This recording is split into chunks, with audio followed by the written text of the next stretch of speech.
metoda e regjisore me cilë ke punuar dhe brenda dhe jashtë, kur ta japin mundësinë që të dalësh pak edhe jashtë atë tekstit, qoftë edhe me një goksim, qoftë edhe me një frymëmarrje më të thellë, qoftë edhe me një shikim që nuk e kishe në tekst. Po, shumë pyetje interesante, ekzistojnë disa lloje të regjisorëve, po i çdo lloje. Për shembull, një numër i madh i tyre janë që quhen diktator, thojza, që nuk lejojnë. Nuk lejojnë asgjë, janë strikt brenda asaj, sidomos në teatr, brenda asaj që japin shumë gjyra. Lejimet për të cilat po flasim ose për të cilat kërkuat ju janë elemente që e plotësojnë, janë veti të personazhit.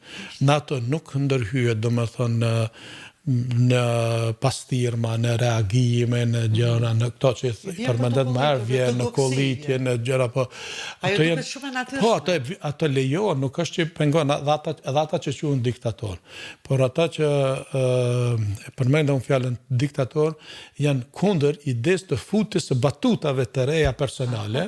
Ka shumë raste që futen, sidomos në shfaqje shumë serioze, po edhe në komedi, saqë shpesh herë e kalojnë nga zhanri në zhanr, dhe ekzistojnë shfaqje edhe komeditë, ekzistojnë të cilat lejojnë hapësira të tilla dhe duke mos dalë nga personazhi dhe mund të shkosh siç ka pas raste më herët që një shfaqje prej 2 orëve ka shku 2 orë gjysmë. Ne kemi pas vetë shfaqjen profesor Jamdalen Mahi, në cilën ka pas raste që është zgjatë shfaqja as gjatë, por gjithmonë duke mos dalë nga ideja kryesore, të cilën gjithmonë e ka mbikëqyrë profesori Faruk, nëse ndonjëherë në fund të shfaqjes kemi pas diçka që s'ka shku brenda asaj, ka thonë, këtë mos e mbaj, ato tjerat mbaj.